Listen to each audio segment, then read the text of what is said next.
Hoy vamos a ver los modelos de estructuras de proteína y eh, eso lo vamos a ver porque es relevante para el estudio de sistemas biológicos, el estudio de proteínas en particular. Siempre que vamos a estudiar un sistema en simulación molecular es muy importante tener un buen modelo. Si no tenemos un buen modelo, todo lo que estamos haciendo no tiene valor. Y créanme que tener un buen modelo no ha sido tarea fácil. Tener un buen modelo eh, no, no es algo que ha sido trivial, pero se ha facilitado mucho gracias a los avances que han habido en metodologías que han permitido conocer sobre las estructuras de los sistemas biológicos. Y todo parece indicar que en los próximos años va a haber mucha más información que va a ayudar muchísimo a entender más aún los sistemas biológicos, fundamentalmente las proteínas. Para entender los modelos de estructuras de proteínas, tenemos que primero comprender de dónde viene la información. Cuando yo estoy trabajando moléculas, yo puedo, en principio, hacer dibujos de las moléculas y trabajar sobre ellas. Eso cuando las moléculas son pequeñas. Pero cuando estamos hablando de proteínas, tenemos demasiados átomos y es muy relevante la conformación que adquieren esos átomos dentro del sistema. No es suficiente con que nosotros hagamos un dibujo de la proteína y después le apliquemos una metodología de optimización a través de una minimización. No es suficiente porque lo que hemos dibujado está demasiado lejos, demasiado de la estructura real del sistema. Por lo tanto, para entender sistemas ya muy grandes, con muchos átomos, no solo las proteínas, sino cualquier sistema que tenga muchos átomos, para entenderlo, para tener un modelo confiable, tenemos que usar información de espectroscopía, donde la información de espectroscopía lo que me da a mí son detalles que pueden ser menos precisos o más precisos de los sistemas. Dentro de los métodos de espectroscopía, hay uno que es la cristalografía de rayos X, que más bien es un método de determinación de estructuras, pero que funciona con reglas de espectroscopía. Y también están los métodos de resonancia magnético-nuclear, que son muy útiles para entender estructuras químicas, pero que también han tenido aplicación a la elucidación de estructuras de proteínas pequeñas. Bueno, los métodos de espectroscopía se basan en que hay una muestra del sistema, se hace algún experimento que generalmente funciona o con luz, con rayos X o lo que sea, y finalmente obtengo una información que se puede convertir en las estructuras. La información que yo obtengo no es estas estructuras que vemos así en BMD, así tan bonitas, ¿eh? Lo que vamos a obtener ahí son unos perfiles de densidades complejos que se deben analizar de manera detallada o de manera aproximada para llegar a las estructuras que van a ser las estructuras con las que mayor probabilidad vamos a encontrar el sistema. En el caso de los rayos X, como otras espectroscopías, son técnicas que van a tener aplicaciones acotadas eh, por algunas restricciones. Y como están acotadas por algunas restricciones, tenemos que no todas las estructuras de proteínas han sido determinadas por esta metodología. Primera restricción y muy importante que se encuentra en rayos X es que para yo tener una estructura por rayos X debe estar esta estructura en estado sólido y además en un estado de pureza lo más alto posible. O sea, yo no puedo obtener los rayos X a través de muestras líquidas, yo no puedo obtenerlos en los medios naturales donde se encuentran las proteínas. Recuerden, las proteínas van a estar en solvente, porque van a estar en la célula, pueden estar en el citoplasma, pueden estar en la sangre o pueden estar en una membrana. Todas esas son fases condensadas y no son fases sólidas. Y además están mezcladas con muchas otras cosas. Las proteínas están mezcladas con otras proteínas, con un montón de componentes, un montón de iones, un montón de estructuras. Están todas mezcladas en la célula. Entonces yo tendría que obtener la estructura pura y además en estado sólido. Y eso no es trivial. O sea, la mayor limitación que se tiene para obtener estructuras por rayos X es que no todas las estructuras de proteína se pueden obtener en un estado sólido. Para obtenerlas en un estado sólido debe hacerse lo que se llama la cristalización, que sería tratar de purificar la proteína lo más posible y a través de esa estructura purificada tratar de obtener cristales, donde esos cristales tienen que ser puros, no pueden estar contaminados de otras cosas, y porque si no, esas otras cosas van a aparecer también en la espectroscopía y van a arruinar la muestra. En los últimos años, el gran reto que se ha tratado de resolver para poder llegar a estructuras es encontrar las condiciones de cristalización de cada proteína que se ha estudiado. Algunas proteínas se obtuvieron de manera relativamente fácil, pero hay muchas que realmente fue bastante complicado. Fue muy difícil llegar a estructuras por cristalografía de muchas proteínas, y sobre todo las proteínas que más difíciles son aquellas que se encuentran en membranas, porque esas que se encuentran en membranas son afines a sistemas hidrofóbicos, y en general es muy difícil obtener cristales de sistemas hidrofóbicos.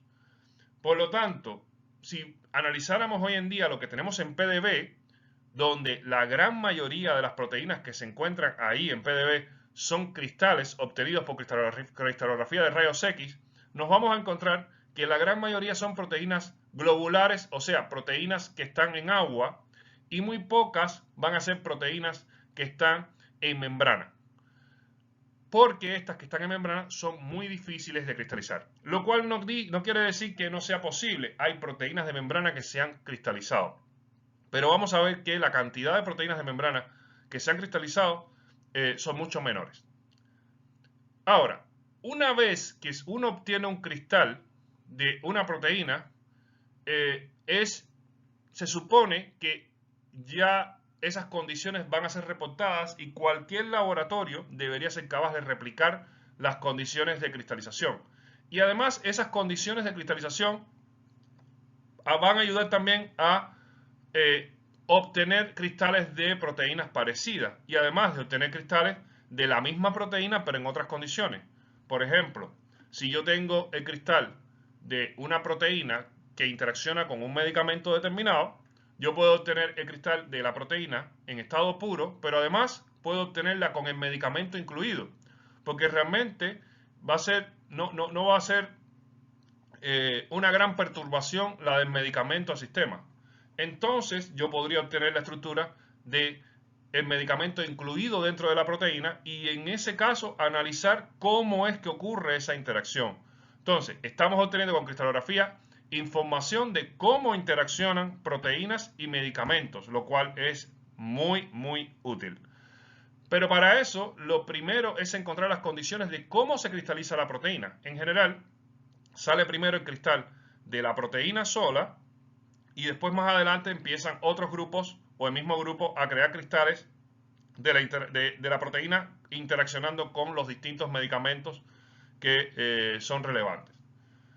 ¿Cómo se determinan las condiciones de cristalografía? No es sencillo, para nada sencillo. Son muchas pruebas. En general lo que se hacen es que se generan muchísimas condiciones y se prueban en todas esas condiciones con cuáles se obtienen cristales. Si se obtiene algo prometedor, entonces se trata de perfeccionar hasta llegar a obtener los mejores cristales posibles. Y con esos cristales que tienen que estar puros, entonces puedes tener condiciones para hacer la cristalización, para poder determinar, para hacer la difracción de ese cristal y llegar a una estructura. Si los cristales no tienen condiciones, entonces después cuando haces el patrón de difracción, te va a dar una mezcla de cosas que no te va a servir para nada. Entonces, por eso, se deben obtener cristales y cristales puros. Y para eso se deben ensayar muchísimas condiciones. Hay grupos que se lanzan a tratar de obtener cristales de proteínas y no lo logran nunca. O sea, no es algo sencillo. Ahora, en el caso de resonancia magnético nuclear, es una metodología que me va a dar información más precisa y además no necesito hacerlo en cristal. Para resonancia magnético nuclear yo lo puedo hacer en agua. O sea, yo puedo obtener la estructura de una proteína en su medio natural. Si consideramos eso, entonces podríamos decir, oye, mejor hagámoslo todo en resonancia magnético nuclear. ¿Para qué complicarnos la vida tratando de obtener un cristal si tenemos otro sistema que lo podemos hacer en agua? Bueno, el problema es que la resonancia magnético nuclear es una técnica que da muchas señales y todo ese conjunto de señales que te da se solapan una encima de la otra. Como conclusión, obtienes unos espectros que son imposibles de descifrar. Y para yo poder determinar estructuras de proteínas por resonancia magnética nuclear, lo que debería tratar es de tener espectros sencillos, espectros lo más sencillo posible. Eso solamente lo puedes tener si las proteínas que estás analizando no son muy grandes. O sea, por resonancia magnética nuclear se pueden analizar proteínas pequeñas, muy pequeñas. De hecho, es un método que generalmente se usa para analizar péptidos. Cuando tengo pocos aminoácidos, entonces puedo descifrar las señales que me da la resonancia magnética nuclear y puedo llegar a una estructura. Tiene como ventaja también la resonancia magnética nuclear que yo llego a varias conformaciones de la estructura. Cuando yo veo las estructuras en PDB, yo lo que tengo es una sola conformación de la proteína en un sistema. Pero en resonancia magnético nuclear yo voy a tener varias conformaciones de la misma proteína. O sea, varias coordenadas para la misma proteína en un solo archivo. O sea, si ustedes revisan en PDB estructuras de péptidos obtenidas por resonancia magnética nuclear, van a ver que los PDB de esas estructuras generalmente son muy raros, porque van a tener un conjunto de conformaciones del mismo péptido en el mismo archivo. Eso es una información interesante porque lo que nos está dando es el espacio conformacional del sistema, espacio conformacional que generalmente tratamos de obtener por otros métodos como dinámica molecular. Pero en este caso, por resonancia magnética nuclear, lo podemos obtener a través de una espectroscopía. Ahora, la gran limitación de la resonancia magnética nuclear es que al no poder brindarnos espectros de proteínas grandes, entonces realmente no vamos a poder usarlo para elucidar estructuras de proteínas grandes en la gran mayoría de los casos. O sea, no vamos a poder obtener estructuras de proteínas grandes a través de resonancia magnética nuclear. Entonces, la ventaja que tenemos de poder tener una estructura en agua, lamentablemente no es suficiente. No es suficiente porque necesitamos tener espectros que puedan interpretarse, no espectros que sean indescifrables. En general nos vamos a encontrar estructuras de rayos X en la gran mayoría, porque las estructuras por cristalografía de rayos X podemos llegar a elucidar estructuras de proteínas grandes, y la mayoría de las proteínas que nos interesan son efectivamente proteínas grandes. Mientras que nos vamos a encontrar algunas pocas proteínas por resonancia magnético nuclear. Ahora, en este campo está habiendo un avance en los últimos años. En los últimos años ha aparecido otra técnica que cada vez se mejora más para elucidar estructuras de proteínas.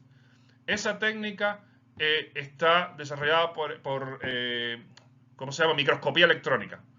Por microscopía electrónica se está pudiendo en la actualidad llegar a estructuras de proteínas cada vez mejores. Hace unos años se estaban obteniendo estructuras con resolución muy baja, pero ya en los últimos años ya estamos pudiendo ver en PDB que están apareciendo estructuras por microscopía electrónica. ¿Qué es lo que podemos esperar en los próximos años? Bueno, yo creo que microscopía electrónica va a ser capaz de desbancar a la cristalografía de rayos X y nos va a poder dar la mayor cantidad de estructuras, incluyendo estructuras de proteínas de membrana, lo cual va a ser muy, muy importante. La microscopía electrónica no necesita de que tengamos cristales, pero tiene un problema, y es que nos da una información que en general tiende a tener poca resolución. Me refiero a poca resolución a que yo necesito tener la posición exacta, ojalá, de cada uno de los átomos del sistema. Si yo tengo poca resolución, me estoy refiriendo a que las posiciones de los átomos del sistema no están bien definidas. Y si no están bien definidas, yo entonces no tengo un buen modelo. Hay estructuras que aparecieron hace unos años con microscopía electrónica que realmente carecían de esa precisión y que son modelos un poco malos, para decirlo de alguna manera. Pero, repito, en los últimos años están apareciendo ya algunas estructuras por microscopía electrónica con más exactitud. Y si confiamos en que el método va a evolucionar en los próximos años, lo más seguro es que tengamos un boom gigante. O sea, estaba hablando de que PDB podría incrementar su tamaño enormemente, lo cual va a representar un trabajo importante para los bioinformáticos de todos los campos. Si aumentamos mucho las dimensiones de PDB, pues estoy seguro que los bioinformáticos van a tener muchas cosas que hacer en todos los campos, incluyendo el campo de que estamos hablando, que es el de simulación molecular.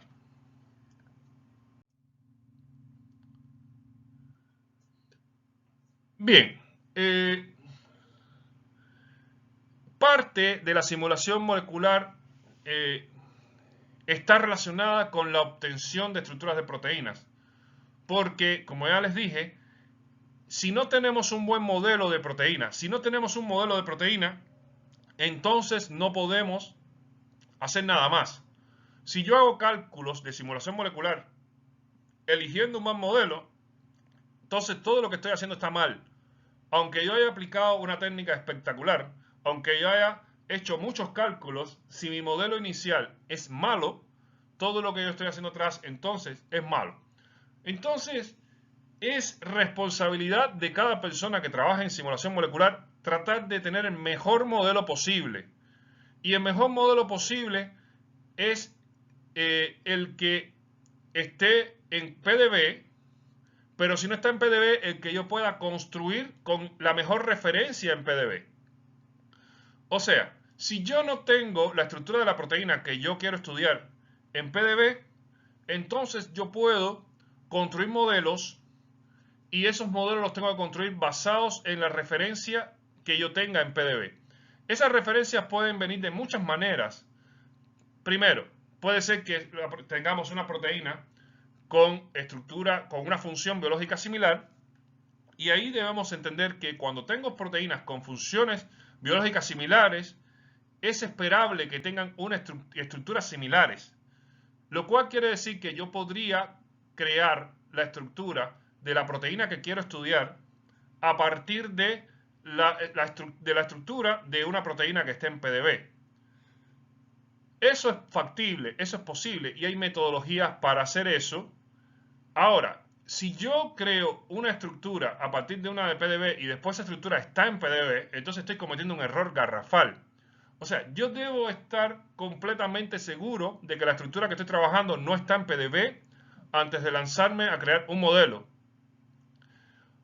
Y además, debo estar completamente seguro que la referencia que yo elegí en PDB para hacer mi estructura es la más cercana a la estructura que yo voy a trabajar. ¿Cómo hago eso? Bueno, ustedes tienen herramientas para conocer cuando dos proteínas son similares. Ustedes conocen ya lo que son hacer alineamientos, pero además de los alineamientos también hay funciones biológicas, hay sitios donde están descritas las funciones biológicas de cada proteína. Entonces, buscando esa información, uno puede construir un modelo de la proteína de manera más exacta. Pero además hay otro tipo de información que también puedo encontrar en literatura, en los artículos científicos. En artículos científicos, a veces, aunque no tengas estructura de proteínas, viene información estructural valiosa. Por ejemplo, se sabe que esta proteína, no tenemos su estructura, pero sabemos que la lisina 48 tiene un rol importante en la catálisis. O sabemos que la arginina 52 tiene un rol en el binding de ligandos, o sea, en la unión de medicamentos a la proteína. Ese tipo de información es importante porque me están creando algunos constraints, me está creando algunas restricciones que yo debo respetar. O sea, si yo hago mi modelo y tengo esa información de literatura, yo debería confirmar que esa lisina de la que ya hablé y esa arginina de la que yo hablé estén en el sitio de unión efectivamente y no obtener un modelo donde esos aminoácidos estén fuera del sitio de unión. O sea, esos aminoácidos deberían estar en el sitio de unión, claro, siempre y cuando la información con la cual yo estoy trabajando sea una información confiable. O sea, yo debo analizar con qué herramientas se obtuvo esa información, ya que si la información no es confiable, entonces puede ser que mi modelo entre en contradicción con la información que dijeron algunos artículos, lo cual permite que uno pueda rebatir lo que dijeron los artículos a la hora de hacer mi modelo. Pero en general, si yo tengo información confiable que me dice a mí que hay aminoácidos involucrados en un rol determinado, entonces mi modelo de proteína debería obtener a esos aminoácidos colocados en sitios estratégicos, en los sitios donde se unen los ligandos, en los sitios donde se realiza la catálisis, no en cualquier sitio de la proteína que no tenga ninguna relación con la función de la proteína. Bien, hay un campo entonces que es muy importante, que es el campo del desarrollo de modelos de proteínas, ya que, como les dije antes, no todas las proteínas están en PDB. Si yo restringiera mis estudios solamente a las proteínas que están en PDB, entonces me estaría perdiendo la oportunidad de estudiar otras proteínas que no están en PDB. Aunque esas proteínas no están en PDB, hay información suficiente en PDB como para poder generar estructuras de nuevas proteínas. Aunque no siempre es así, ¿eh? Yo les pongo, por ejemplo, hay un caso de una proteína que trabaja un grupo con el que yo colaboro, que esa proteína no tenía estructura y no había ninguna otra proteína en todo PDB. De hecho, no había ninguna proteína en ninguna parte que tuviera relación con ella. Me estoy refiriendo, digamos, a una proteína que tiene un rol específico en mamíferos, pero que curiosamente no se parece a ninguna otra. Y esa proteína que se llama sigma 1, que además tiene funciones relacionadas con algunos padecimientos psiquiátricos y más allá, porque tiene interacción con algunos ligandos que lo que hacen es estar involucrados en el problema de la falta de dopamina y más allá. Pues esa proteína no había sido cristalizada hasta el año 2017. O sea, hace 3 años se cristalizó. Antes de el año 2017, de esa proteína lo único que se conocía era la secuencia. Y su secuencia no tenía ninguna relación con otra secuencia otra secuencia conocida de mamíferos o de otro sistema cualquiera. Por lo tanto, construir un modelo de esa proteína realmente era un reto. Hubo un grupo que construyó un modelo unos años antes, un grupo que construyó un modelo muy extraño, quizás como en el año 2012, 2013, quizás, y tomó ese modelo para realizar cálculos incluso de variables termodinámicas y más allá. Y resulta que cuando salió la estructura cristalizada de esta proteína, todo lo que habían dicho en ese modelo, todo era falso. Porque realmente no había forma de sacar un modelo de esa proteína. O sea, los aminoácidos que ellos colocaban en el sitio activo no estaban para nada en el sitio activo. O sea, un ejercicio realmente lamentable. Porque hacer un modelo sin tener información puede generar información completamente errónea. Entonces, la estructura general de esta proteína no tenía absolutamente nada que ver incluso con lo que se pensaba. O sea, se pensaba que esta proteína tenía dos hélices dentro de la membrana y tenía una parte entonces que iba al interior del citoplasma, pero que, digamos, venía una hélice, había una parte que es citoplasma, después subía otra hélice y había una parte externa. Resulta que la proteína no tenía nada de eso. La proteína realmente tenía una sola hélice en la membrana y todo lo demás estaba dentro del citoplasma. Entonces era completamente distinta la estructura. Hay una proteína, o sea, esta proteína que le estoy hablando de sigma 1, tiene similitud funcional con otra proteína que está también en mamíferos, que es sigma 2. Y si yo preparo un ligando contra sigma 1, generalmente también tiene actividad contra sigma 2. O sea, son dos proteínas que tienen actividades muy parecidas. Sin embargo, la secuencia de sigma 1 y de sigma 2 no tienen parecido ninguno. Sigma 1 y sigma 2 no se parecen en nada. Y tal es la complejidad del caso sigma 2, que hoy en día todavía no se tiene cristal de sigma 2, y la secuencia de sigma 2 apareció en el año 2016. O sea, antes del año 2016 ni siquiera se conocía la secuencia. Obviamente, ya se conoce el genoma humano, pero no se sabía qué parte del genoma humano era el que expresaba sigma 2. El artículo donde se descubre cuál es la parte del genoma que expresa sigma 2 apareció en el 2016, como les dije. Y la estructura aún no aparece. Entonces, hay casos de proteínas que pueden ser muy complicados, que pueden ser muy complejos. Hoy en día, no creo que sea un buen ejercicio crear un modelo de la proteína sigma 2, porque como no se parece a sigma 1, solamente sabemos que los ligandos que atacan a sigma 1 atacan a sigma 2, pero más allá de eso no sabemos. No hay realmente una evidencia de que sigma 2 y sigma 1 sean iguales o parecidos. No tienen absolutamente nada que ver en cuanto a secuencia. Solamente lo que tienen es que deben tener sitios activos parecidos. Porque si los ligandos atacan a ambos sitios activos, entonces que deben tener sitios activos parecidos. Pero eso no es suficiente para crear un buen modelo. Entonces, crear modelos de proteínas es un campo interesante, pero también arriesgado. Debo elegir muy bien cuáles son mis referencias en PDB. Y si yo no tuviera referencias, lo mejor es no crear el modelo. También sucede que puedo crear modelos que realmente respondan a algunos aspectos que estén bien justificados y en ese caso esos modelos pueden ser útiles. Por ejemplo, yo podría crear un modelo que solamente sea del sitio activo, o sea, que tenga exactitud solamente en el sitio activo. Y ese quizás es un ejercicio que se podría tratar de hacer con sigma 2. O sea, tratar de crear un modelo que sea efectivo en el sitio activo, aunque la proteína entera no sea buena. Ahora, tengo que tener mucho cuidado para qué voy a usar ese modelo. Si yo lo voy a usar para estudiar las interacciones entre ligandos y la proteína, entonces puede tener una buena utilidad el modelo, aunque no sea del todo bueno.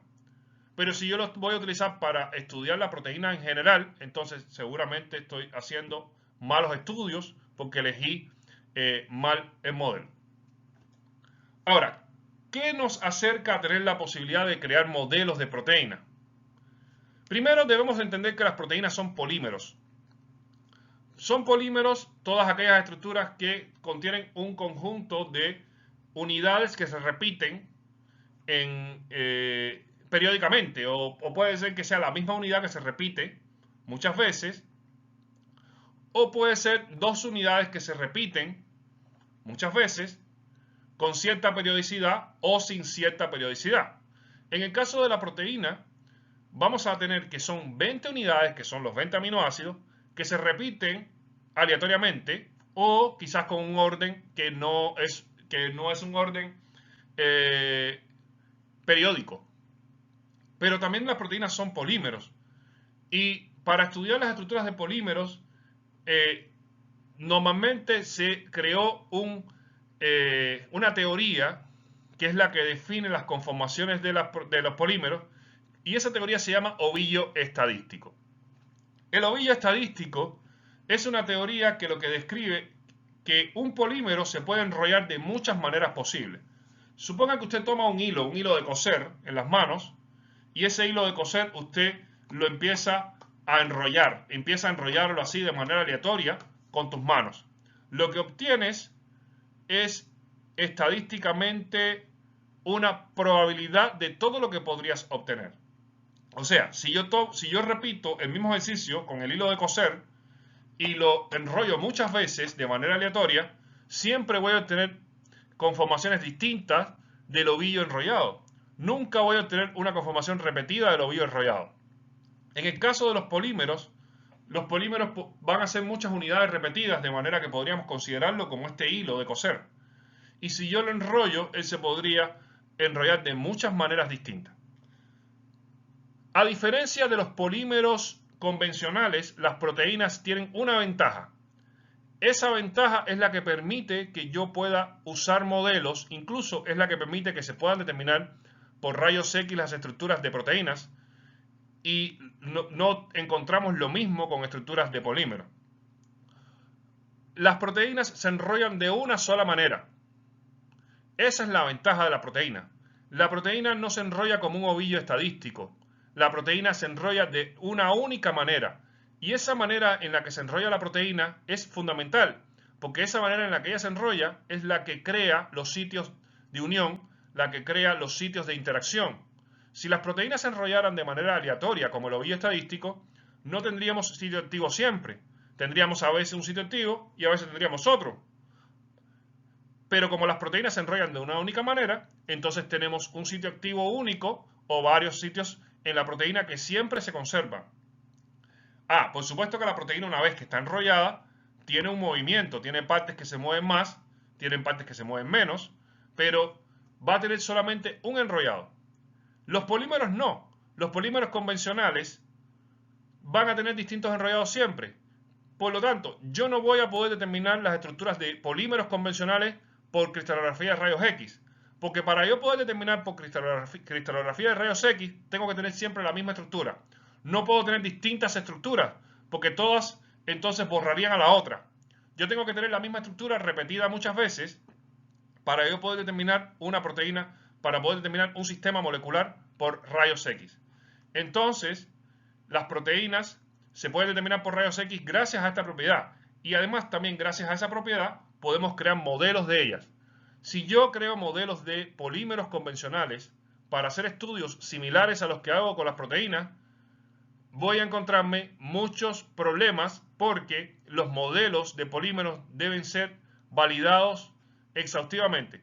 O sea, es muy difícil que puedas convencer a alguien de que un modelo de polímero que hiciste tiene algún valor, porque tú deberías ser capaz de describir todas las posibilidades de enrollamiento de los polímeros, que son muchas.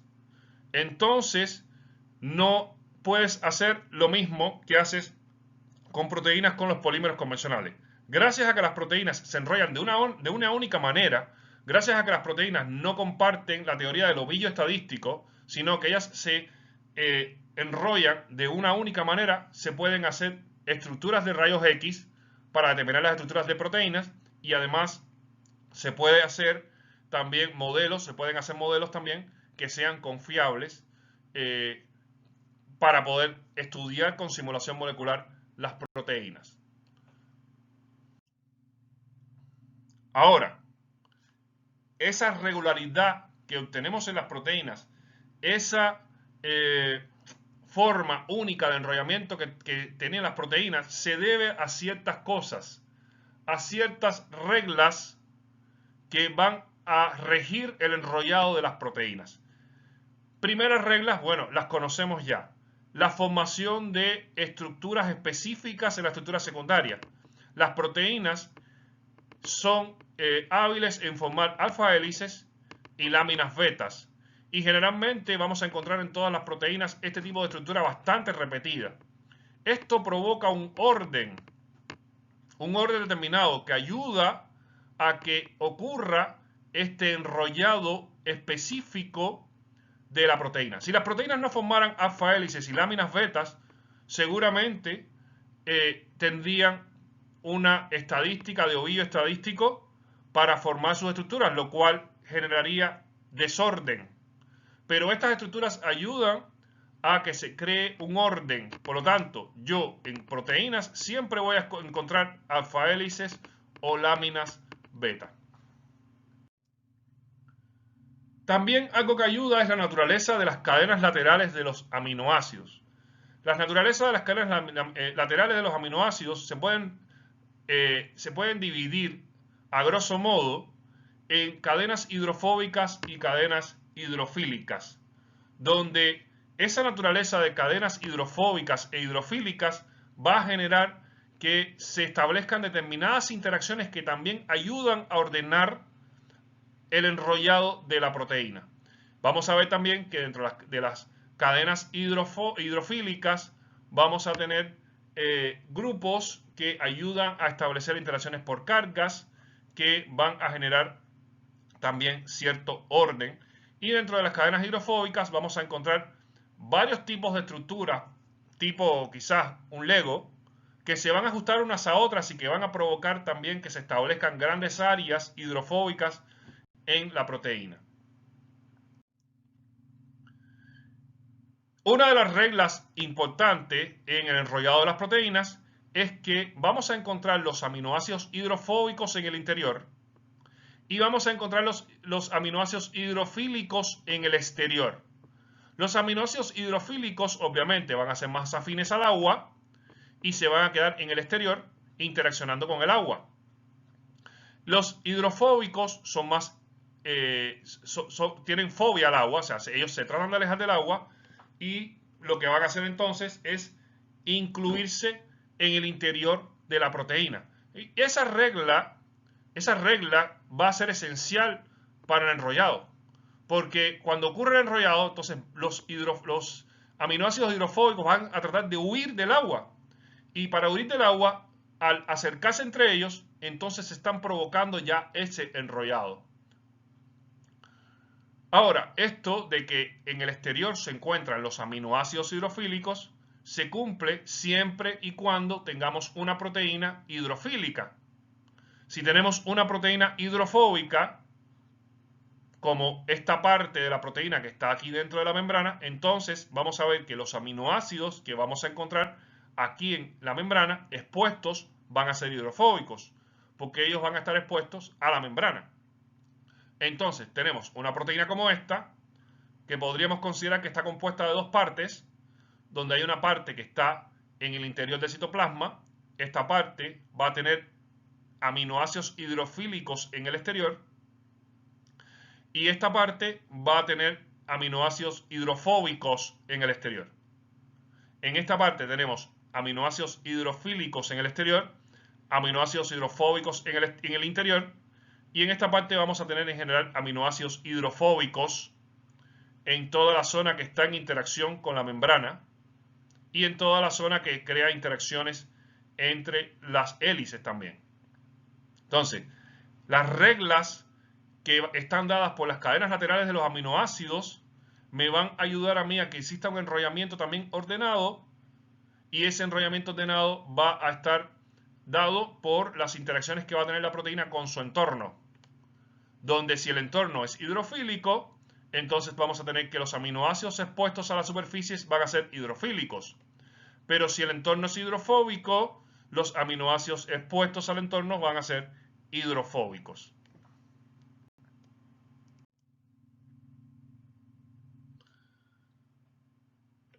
Bien, cuando desconocemos la estructura tridimensional de una proteína, es necesario elaborar un modelo que se asemeje a la estructura real.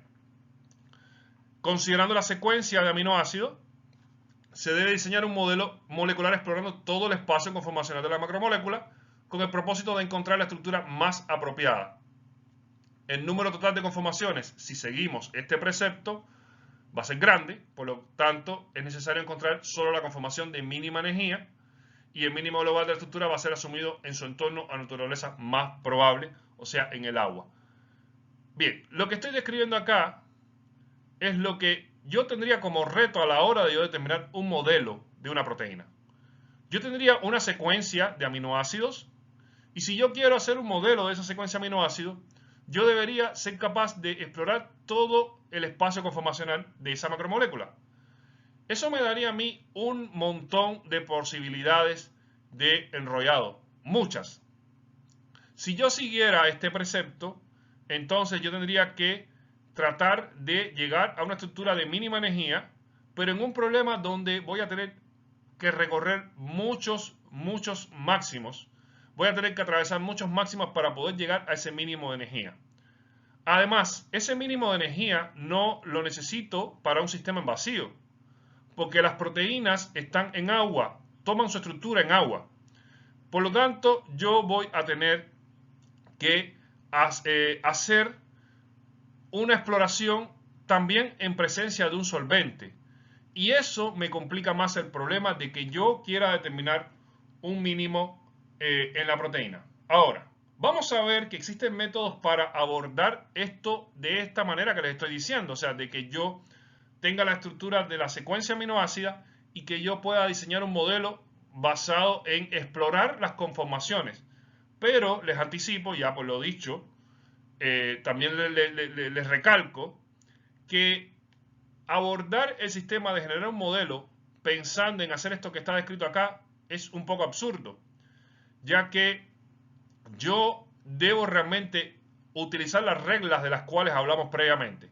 O sea, ¿cuáles son las reglas que van a definir la generación de mi modelo?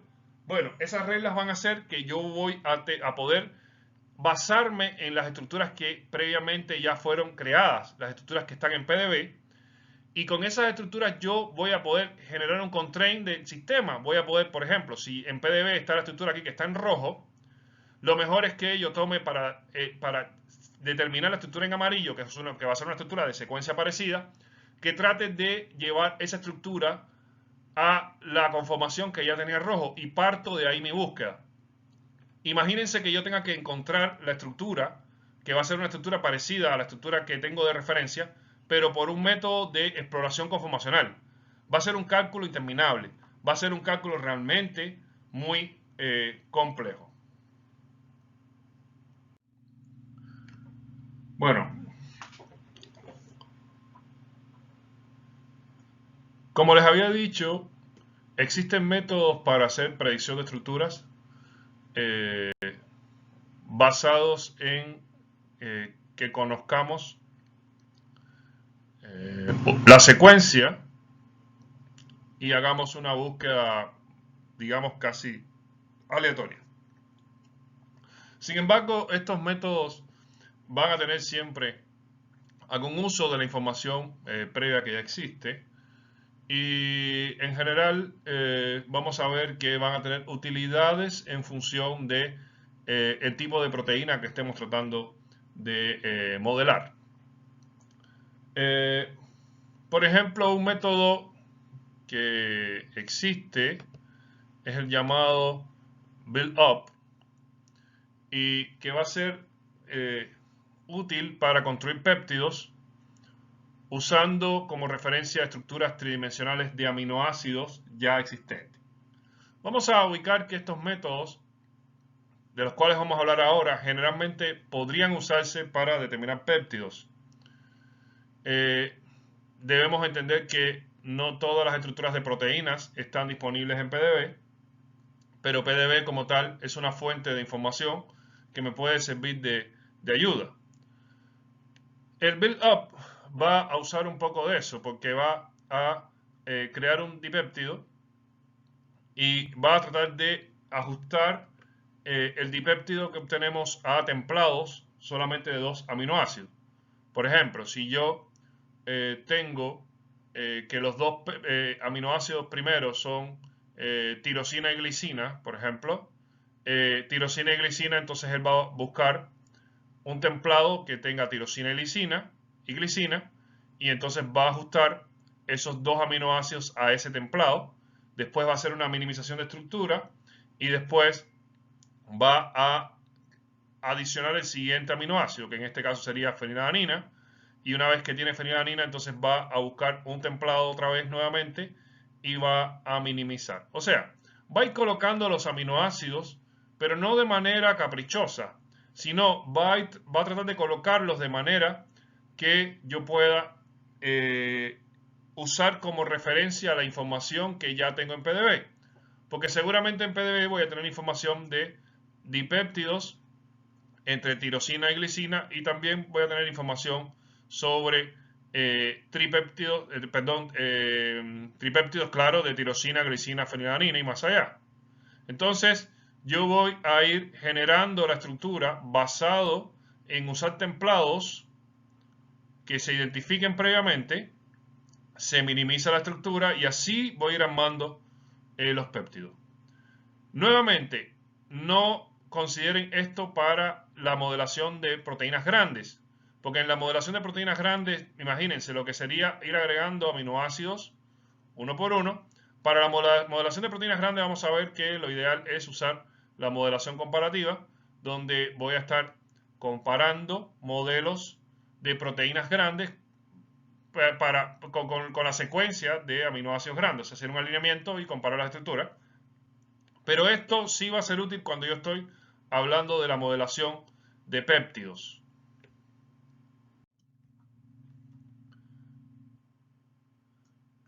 Bien, está el método de Cheragas Random, que lo que va a hacer es una búsqueda aleatoria de diedros. Lo que va a hacerse acá es que un ángulo diedro va a ser seleccionado en cada iteración y se va a rotar de manera aleatoria, y la estructura resultante es minimizada y luego se evalúa. En el caso de Cheragas Random va a ser un método aleatorio, donde lo que se va a hacer es tratar de optimizar la estructura en base a mover solamente los ángulos diedros del backbone de la estructura.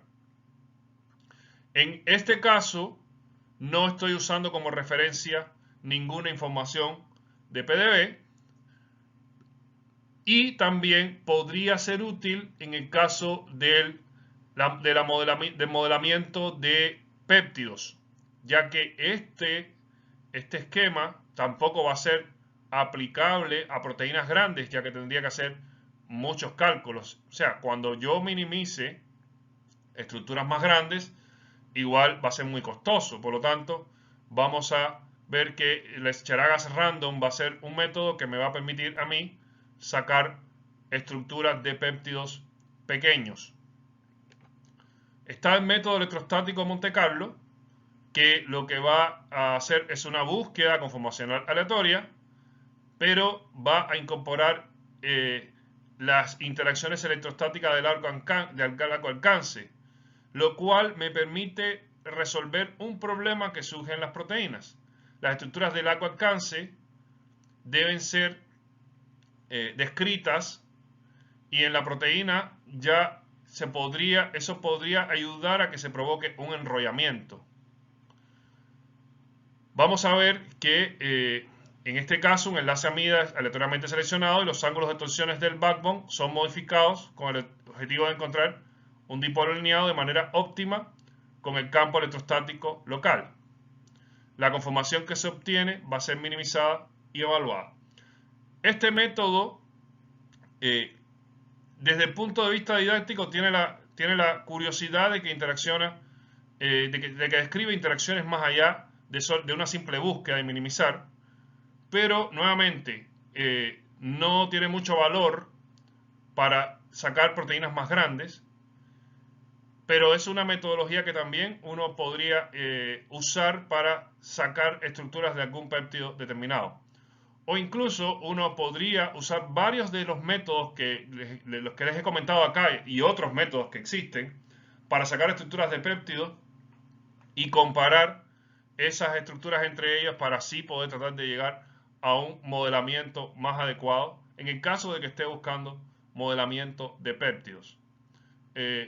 Ojo que en general los métodos de modelación de proteínas que se usan en PDB están enfocados a proteínas grandes, pero existen áreas de investigación que se relacionan con péptidos donde nos vamos a encontrar algunos problemas. Hay péptidos que no tienen una estructura estable como la que tienen las proteínas. Hay péptidos que cambian sus conformaciones en función de su entorno, y esos cambios de conformaciones provocan cambios de funciones. Entonces, estos métodos de los que les he hablado aquí podrían ser útiles en el caso de que yo esté modelando péptidos. Ahora, solamente estos métodos se los estoy colocando como ejemplos. Existen muchísimos métodos para hacer modelación de péptidos. Y en el caso de que uno esté investigando péptidos, es importante que uno elija algún método que esté bien avalado y que tenga de cierta manera información de varios tipos. Me refiero a que puede ser que esté basado en información de PDB, que use la información de PDB como referencia, pero que también use información bioinformática relacionada con otras cosas. Por ejemplo, con estructuras secundarias y más allá. Ahora, vamos a ver que en el caso de los modelos ya de proteínas, se pueden usar otras metodologías, y una de las metodologías que está descrita pero que realmente no tiene tanto uso es el método de modelos Lattice. Vamos a ver que en los métodos de modelos Lattice lo que se busca es evaluar todas las posibles conformaciones de una cadena de un largo determinado dentro de un enrejado determinado que se haya, digamos que, colocado. O sea, yo coloco un enrejado y lo que busco es hacer una evaluación de todas las posibles conformaciones que va a tener la proteína dentro de ese enrejado. Por ejemplo, sería algo así. Imagínense que este es el enrejado que tenemos acá y yo coloco los elementos de la proteína, los voy colocando de una manera estirada y yo describo en el enrejado cada una de las posiciones y voy evaluando cambios en esas posiciones dentro del enrejado, o sea, usando el enrejado como modelo general, y entonces voy evaluando energía y comparo, por ejemplo, la energía de un sistema como este con un sistema como este. Bueno, esto me permite llegar a tener un modelo aproximado de lo que debería ser la proteína. Para eso, lo que yo hago es que considero en estos enrejados algunas características globales. Voy a considerar, por ejemplo, que algunas características van a ser hidrófobas y otras van a ser hidrofílicas. Y entonces, de esa manera, yo voy a poder crear estructuras dentro del enrejado más convenientes que otras. Esto es una aproximación, como les decía, que no tiene mucha utilidad, pero que tiene cierto valor didáctico, ya que lo que trata de generar este modelo, este tipo de modelación, es tratar de incorporar las reglas que dicen que los elementos hidrofóbicos deben estar juntos entre ellos y los elementos hidrofílicos deben estar expuestos.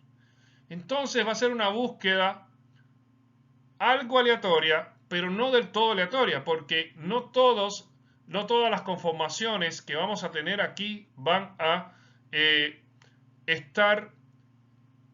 van a poder alcanzar cualquier tipo de forma dentro del enrejado. O sea, yo tengo, por ejemplo, una estructura así estirada como esta, y yo la trato de enrollar, pero al tratarla de enrollar, no se enrollaría de cualquier manera, sino se enrollaría de manera que las características hidrofóbicas deberían estar cercanas unas a otras y las características hidrofílicas deberían estar expuestas al exterior. Haciendo esas consideraciones, entonces yo evalúo valores de energía de aquellas conformaciones que parezcan razonables, y aquellos valores de energía que sean bajos, entonces son los que se eligen como valores apropiados para el modelo. Bien, los modelos que yo puedo obtener aquí no van a ser del todo buenos, pero tenemos que pensar que muchos de estos métodos fueron creados cuando no había tanta información a nivel estructural. Entonces, hoy en día, ¿qué valor pueden tener? Bueno, tienen el valor de que tienen algunos elementos que están bien pensados y que este tipo de método, modelo Lattice, también podría ser un método más útil para hacer también estructuras de péptidos. O sea, si yo tengo péptidos medianos, yo podría también, además de usar métodos como los vistos previamente, métodos de Monte Carlo, métodos de Cheraga, ¿verdad? Podría usar también modelo Lattice para incorporar una característica más, ya que los métodos anteriores me sacan información de PDB, que es valiosa, o se pueden estar basados en los valores de energía mínimos en búsquedas de diedros, etcétera, pero ellos no consideran esta característica de que existan elementos hidrofóbicos e hidrofílicos. Entonces, si yo incorporo esta característica, además, podría contribuir al desarrollo de modelos de péptidos, también con más exactitud. Considerando que los modelos de péptidos siempre van a tener ciertas complicaciones, porque no va a existir muchas veces estructura en PDB sobre ellos en las distintas circunstancias que pueden estar. Ahora, realmente el método que es mejor para obtener modelos de proteínas va a ser el método de modelación por homología o de modelación comparativa. ¿Por qué razón? Porque este método realmente incorpora todas las reglas. La modelación por homología incorpora todas las reglas que ya conocemos que debe cumplir la proteína. O sea, que existan estructuras secundarias ordenadas como las alfa-hélices y los sheets. Además, que los aminoácidos hidrofóbicos estén en el interior y los hidrofílicos estén en el exterior. Y además que las proteínas que tengan funciones similares deben tener estructuras similares. Todo eso está incorporado en la modelación por homología. Ahora, ¿qué sucede? Que la modelación por homología no es accesible para todas las proteínas. Y como no es accesible para todas las proteínas, no podemos olvidar que métodos que ayuden a encontrar conformaciones de péptidos también son relevantes y pueden ser usados en la actualidad. Ahora, siempre que yo tenga una proteína que pueda encontrarle una referencia, lo más indicado es que yo aplique modelación por homología o modelación comparativa. Ahora, para eso, aparte de la información que existe en cuanto a las restricciones de que deben haber alfa-hélices y beta-sheets, etc., y que hay una conformación tridimensional previa, también es importante que yo enriquezca mis reglas. Por ejemplo, una manera de enriquecer las reglas es la información que existe en estructuras secundarias. Por ejemplo, mis proteínas tengo que considerar que no son iguales, que tienen algunas diferencias y hay zonas de la proteína que van a ser completamente diferentes. Y esas zonas que van a ser completamente diferentes, para yo poder tener una mejor descripción del sistema, debería yo tener una idea de si están formando hélices o formando sheets. Además, debo también estar seguro de que todas esas zonas realmente tienen cierta homología con las zonas de la proteína que yo uso como referencia. Para eso son útiles los métodos de predicción de estructura secundaria. Existen muchos métodos de predicción de estructura secundaria.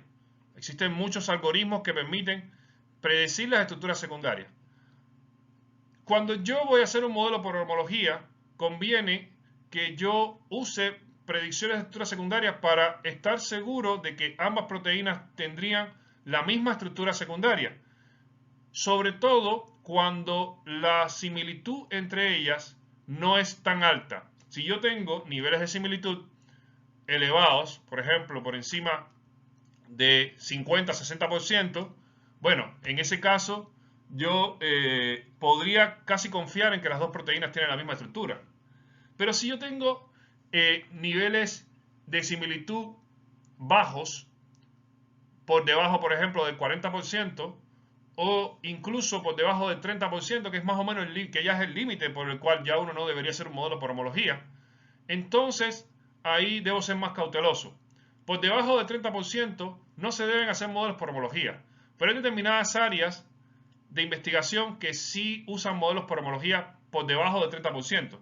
Por ejemplo, es común en proteínas de membrana encontrar proteínas que tienen cierto parecido, que se han cristalizado en PDB con cierto parecido y que tienen una homología cercana al 30%, o sea, puede ser 28, 27, 25, y se ha visto que tienen homología. Ahora, tienen grandes diferencias en los aminoácidos que tienen, pero yo podría encontrar la similitud entre esas secuencias de aminoácidos si yo hago predicciones de estructura secundaria, y esas predicciones me dan similares en las dos proteínas. Si yo tengo dos proteínas que quiero comparar, una para usarla como referencia y la otra para hacer el modelo, y yo hago predicciones de estructura secundaria y las predicciones de estructura secundaria me dan iguales o parecidas o muy parecidas, entonces en ese caso yo podría tener un elemento más que me permita a mí, que me convenza a mí de que efectivamente puedo usar ese sistema como referencia para hacer el modelo que deseo hacer.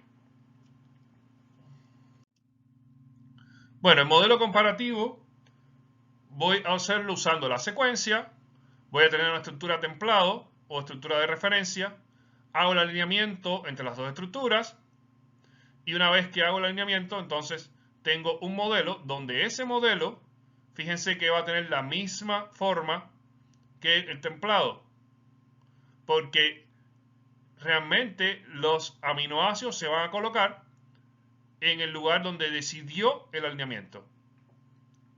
Aquí hay un factor clave, que es que si el alineamiento no se hace bien, entonces el modelo no queda bien. Entonces, debo tener mucho cuidado con el alineamiento a la hora de hacer un modelo comparativo. Y mucho cuidado sobre todo considerando que una vez que yo hago el modelo por homología, todos los cálculos que voy a hacer atrás van a estar sobre ese modelo por homología. Si yo me equivoqué en mi modelo por homología, todo lo que hice atrás no sirve. Entonces, es importante que el alineamiento quede bien, lo mejor posible, que yo tenga información suficiente, que tome las mejores decisiones al hacer el alineamiento y no descubrir después que mi modelo por homología estaba mal, porque en ese caso tendría que repetir todos los cálculos que hice previamente y que quizás los justifique bien, pero basados en que mi modelo por homología no estuvo bien, entonces todo me va a quedar mal. En el modelo con modelamiento comparativo, debo recordar que debo tener estructuras similares con función similar. Por ejemplo, aquí están estas proteínas, tripsina, quimotripsina, trombina. Fíjense que ellas son similares, pero no son exactas.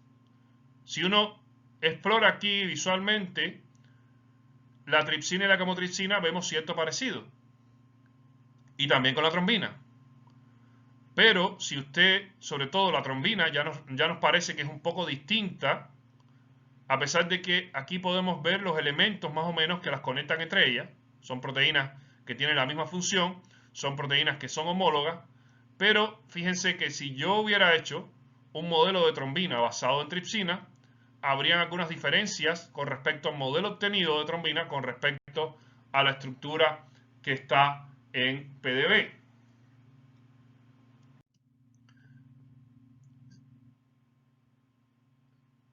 En el caso del alineamiento de secuencia, tenemos que las secuencias de las proteínas deben ser alineadas para encontrar las regiones de homología.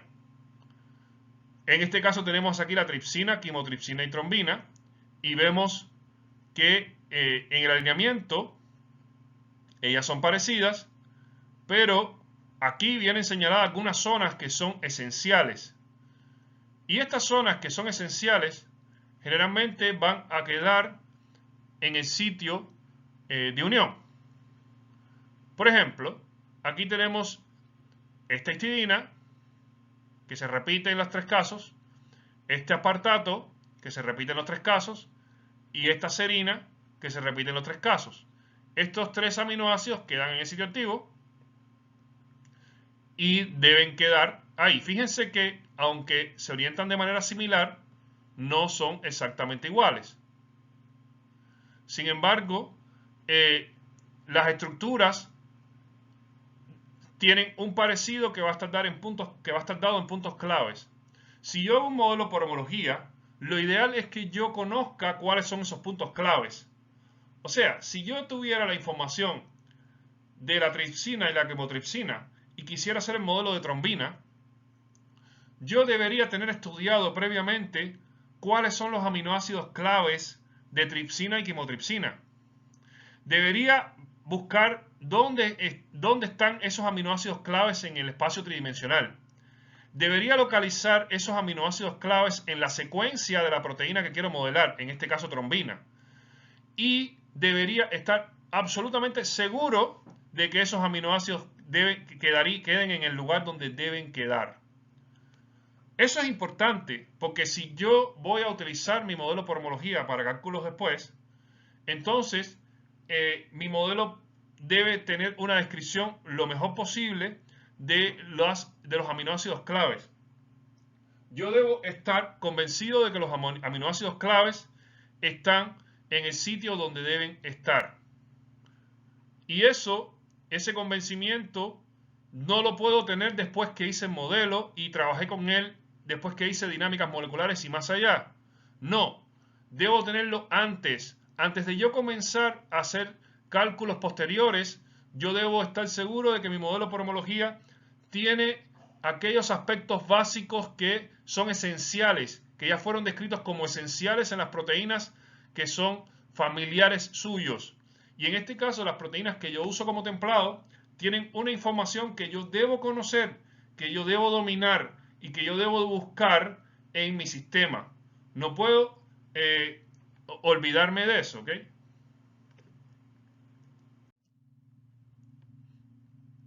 El alineamiento de secuencia va a establecer la correspondencia entre los aminoácidos de la proteína desconocida y la estructura usada como referencia.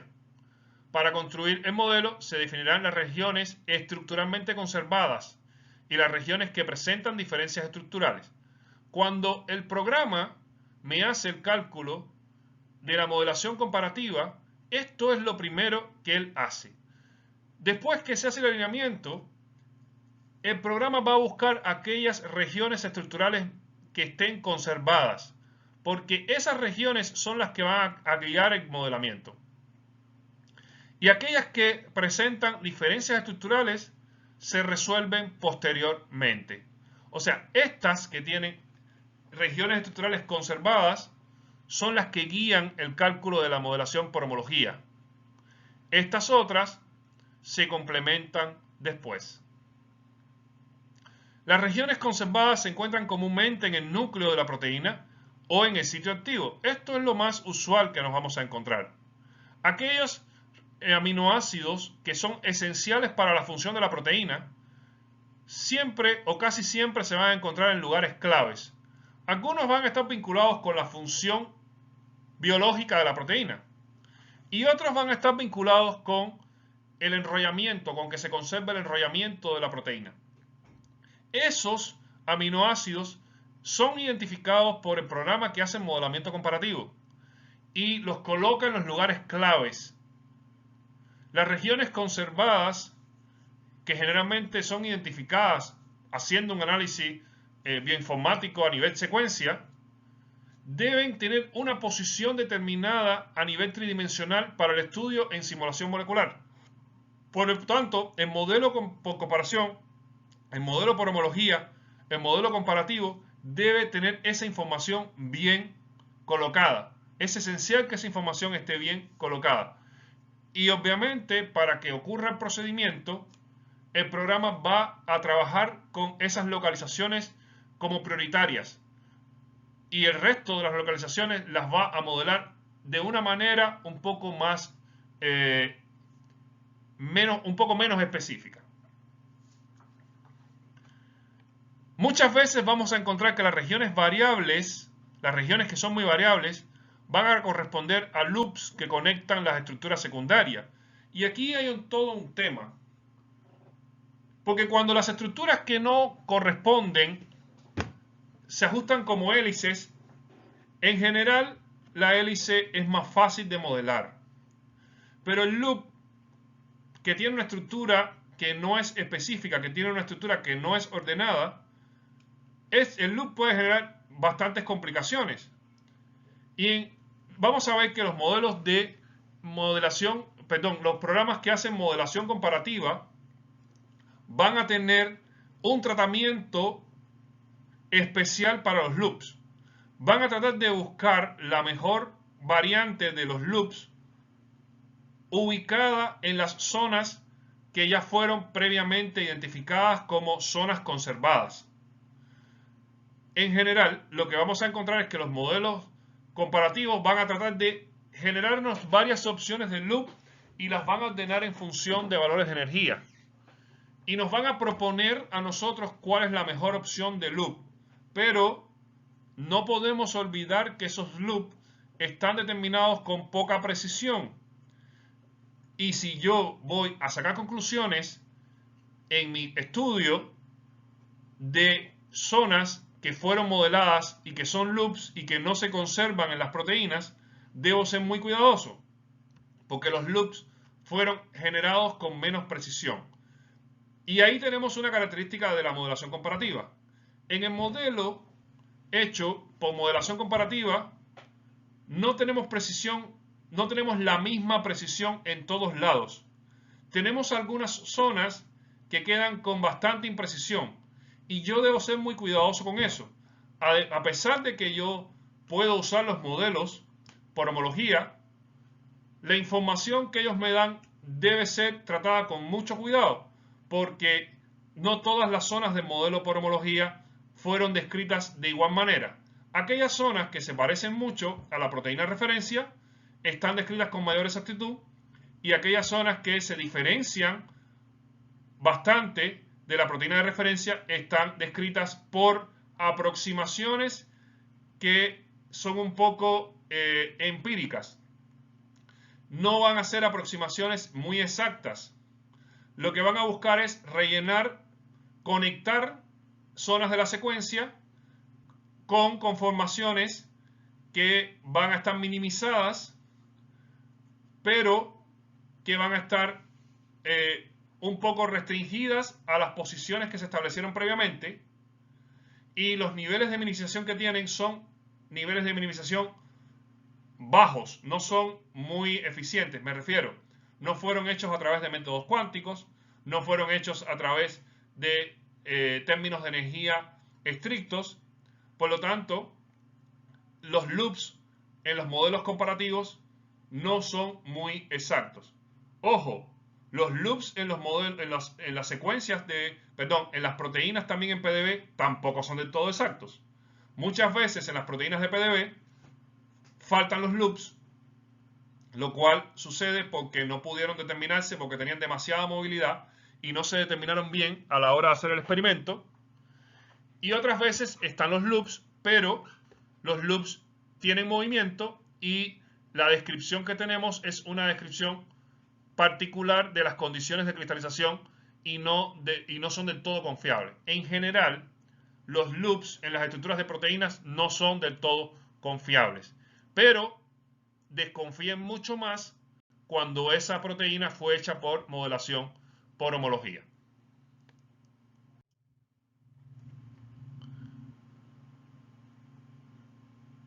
Bien,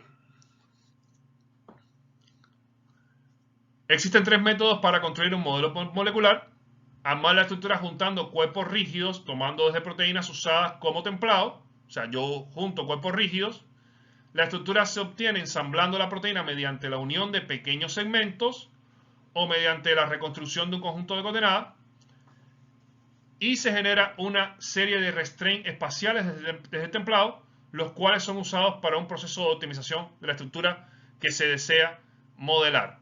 El uso de estos restraints es muy importante porque estos restraints son los que van a generar el parecido entre las dos estructuras, la estructura que estoy usando como referencia y la estructura que estoy modelando.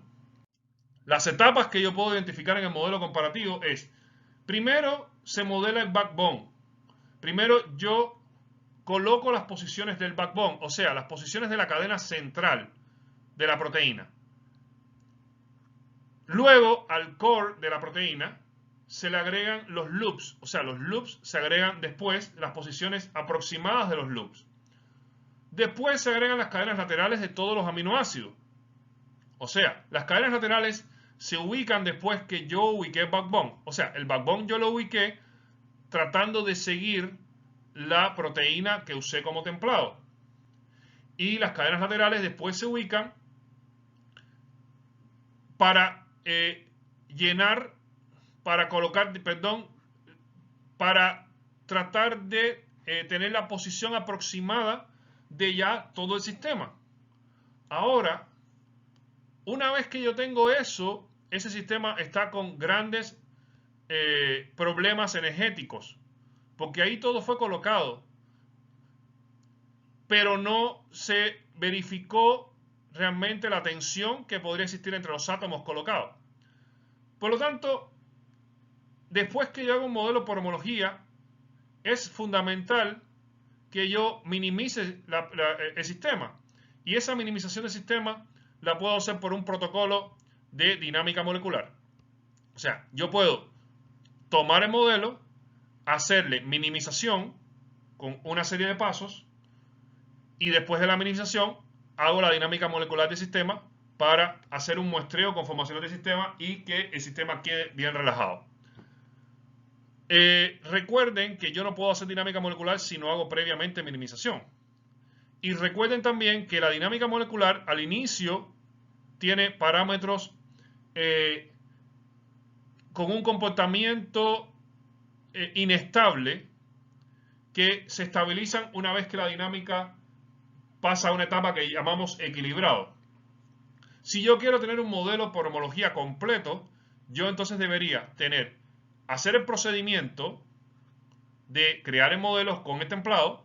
Recuerden que el procedimiento lleva el alineamiento, se identifican aquellas zonas que son comunes, se trata de hacer la modelación de esas zonas comunes, primero con el backbone, después aquellas zonas que no son comunes se completan, después se hace una inclusión de las cadenas laterales y una vez que tengo ese modelo ya ese es un modelo estructuralmente completo, pero es un modelo que energéticamente no está favorecido.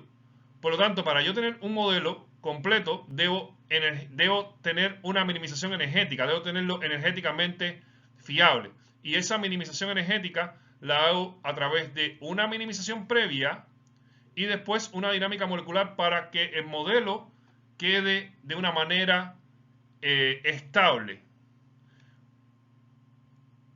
Con una minimización de una cantidad razonable de pasos según el trabajo de la proteína y una dinámica molecular que puede superar quizás 2 o 3 nanosegundos, yo debería tener un modelo por homología adecuado.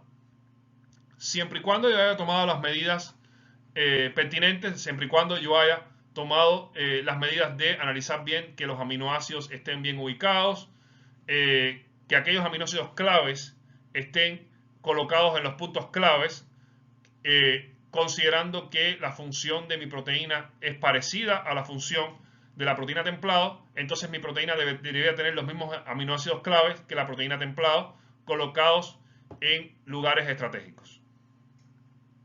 Una vez que yo termino el modelo, entonces se hace esencial que yo valide el modelo. Para validar el modelo hay un montón de softwares que no voy a abordar en detalle, pero que yo debería usar para hacer test sobre mi modelo. Por ejemplo, debería hacer los gráficos de Ramachandran, debería hacer determinados tests que aparecen en sitios, en algunos softwares, que muchos de ellos están online, y analizando esos tests, yo podría ver cuántos aminoácidos se desvían del comportamiento ideal que deberían tener estos en un sistema correcto. Una vez que yo veo eso, entonces yo podría decir que tengo un buen modelo por homología. Eso sí, debo estar seguro de que los aminoácidos claves están colocados en los puntos donde deben estar.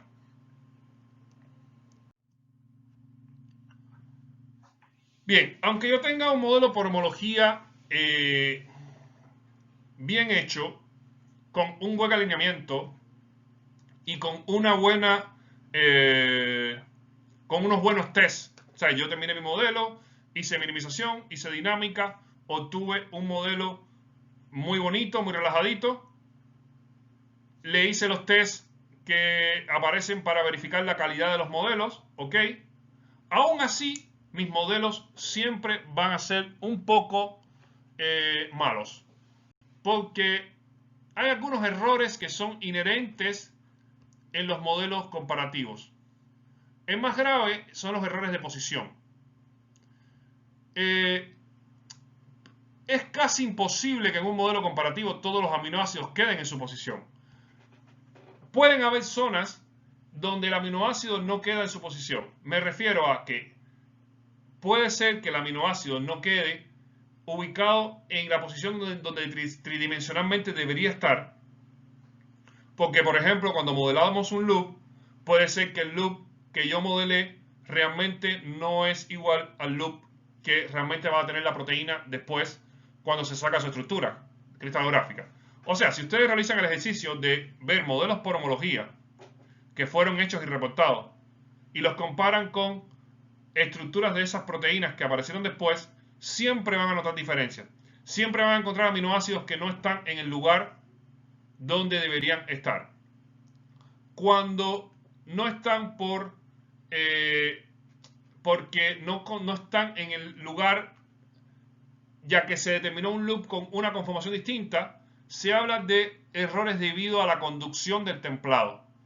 O sea, yo realmente lo que estoy es llevando la estructura a mi templado y puede ser que el templado sea un poco distinto a lo que es la realidad. Aunque las proteínas sean muy parecidas, ellas no van a ser exactamente iguales. Y en mi modelo por comparación, yo voy a forzar a que queden bastante iguales. Entonces, en ese caso, yo voy a tener un error debido a la conducción del templado, porque yo forcé a la secuencia a que se ajustara al templado y después resulta que en la realidad la secuencia no se ajustaba del todo. Tenía cierto desplazamiento que puede ser pequeño, pero que es un cierto desplazamiento. Por lo tanto, el aminoácido no queda en el lugar tridimensional donde debería quedar. Más grave es que tengas un error debido a que el aminoácido quedó en una posición distinta. Me refiero a que si este aminoácido, por ejemplo, el aminoácido 10 del templado tenía que quedar junto con el aminoácido 20 de la referencia, pero en vez de eso quedó el 10 con el 19, entonces ahí hubo un error de posición que muchas veces no se puede percibir hasta que no llegas a obtener la estructura en PDB. ¿Y por qué eso es un error grave? Bueno, si ustedes se han fijado en las estructuras de hélices, el aminoácido que queda en la posición anterior y el que queda en la posición posterior muchas veces se orientan hacia lugares completamente distintos. Por ejemplo, en una hélice yo tengo el aminoácido 1, 2, 3 y 4.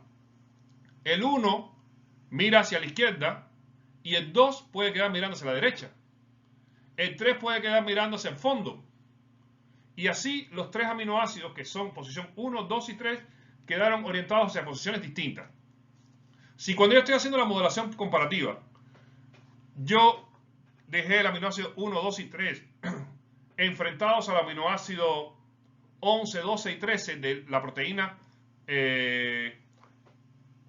hecha por homología, entonces, si yo me equivoco y el aminoácido 11, 2 y 13 no quedaron enfrentando a 1, 2 y 3, y por ejemplo el aminoácido 12 quedó enfrentando al 1, tenemos que un aminoácido que debería estar mirando hacia la derecha quedó mirando hacia la izquierda. O sea, una posición nada más que yo me equivoque hace que un aminoácido quede mirando para un lugar completamente distinto. Y eso son errores más graves en la modelación por homología, pero son comunes, ¿eh? Sucede muchas veces que en un modelo hecho por homología, aminoácidos claves no quedan mirando hacia el sitio activo debido a este tipo de error. Y hay que ser consciente de que ese tipo de error podría existir en mis modelos, aunque yo haya tomado todas las medidas habidas y por haber.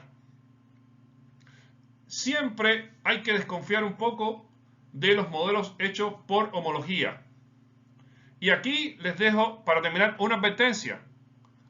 Cuando yo tengo un modelo hecho por homología, hay que tener mucho cuidado con hacer cálculos donde se buscan parámetros muy exactos. Y esto es una advertencia, pero que muchas veces es violada a conciencia, porque si la cumplieras cabalmente, no tendrías desarrollo en cuanto a simulación molecular en determinadas áreas. Les pongo un ejemplo. Uno de los sistemas más estudiados o muy estudiados y donde se usa generalmente modelación por homología son los canales de iones. En el caso de los canales de iones nos interesa estudiar la forma de la proteína y cómo los iones se transportan a través de la proteína. Y ese estudio de cómo los iones se transportan vienen asociados a valores de energía libre, que se determinan en gráficos de Potential of Mean Force o PMF.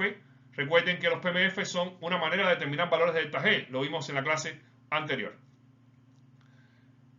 La mayoría de las veces que usamos canales iónicos no hay estructura en PDB, entonces tenemos que hacer modelos por homología. La mayoría de las veces la similitud que existe entre los modelos y los templados que usamos es inferior al 30%, o sea, estamos hablando de similitudes que muchas veces son 28 o 27%, lo cual está por debajo de los límites establecidos. Eso quiere decir que los modelos que hacemos con modelación comparativa para estudiar los canales de potasio son malos modelos. Y muchas veces lo que nos interesa estudiar es parámetros termodinámicos como el PMF. En fin, cometemos una serie de errores a propósito, pero tenemos que estar conscientes a la hora que estamos hablando de lo que obtenemos que no tenemos un modelo exacto. De hecho, tenemos un modelo que lo más seguro es que sea bastante malo. Pero si eso nos ayuda a sacar conclusiones que son útiles, bienvenido sea. Y los investigadores que se dedican a trabajar con canales iónicos saben que sus modelos son inexactos en ciertos puntos. Pero en otros puntos no lo son tanto, porque en general la zona más importante, que es aquella zona que está conectada, que está en el tubo donde se transporta el ion, esa zona se conoce bastante bien. Y aunque los modelos sean malos, esa zona es bastante conservada. Entonces, se hacen cálculos termodinámicos basados en esa zona. Pero, nuevamente, hay que tener mucho cuidado al hacer cálculos donde determines parámetros termodinámicos al usar modelos por homología. Porque si no tienes criterio, podrías estar llegando a conclusiones erradas usando modelos por homología. Y vuelvo al ejemplo que les hablé previamente sobre aquella estructura de sigma que yo les conté que una vez que se determinó la estructura en el año 2017, se vio que los modelos previos que se habían desarrollado eran todos muy malos, pero malísimos. O sea, todos los aminoácidos claves que ellos describían no estaban donde estaban todos lejos del lugar donde ellos decían. Y ellos habían usado esos modelos para determinar valores de delta G exactos. Habían creado unas correlaciones maravillosas para medicamentos dentro de los sitios activos que ellos crearon como modelo. Vendieron que tenían un modelo maravilloso y calcularon valores de delta G, que mi apreciación es que todo es mentira. Porque no es posible que tú hagas un modelo tan malo y repliques valores de delta G experimentales así con tanta maravilla. Algo malo hubo ahí, algo sospechoso hay ahí, porque no puede ser que con un modelo tan malo, donde los aminoácidos claves no te quedaron en el lugar donde deben estar, tú hayas obtenido valores de delta G tan buenos, tan exactos, tan precisos. Yo creo que no se debían haber lanzado a crear esos cálculos tan precisos para modelos que a priori se sabía que eran malos. Y en eso les quiero dejar esa advertencia. Los modelos por homología nos permiten acceder a estructuras de proteínas que no tenemos en PDB, pero tenemos que ser conscientes de los problemas que tienen ese tipo de modelos. Y con esto terminamos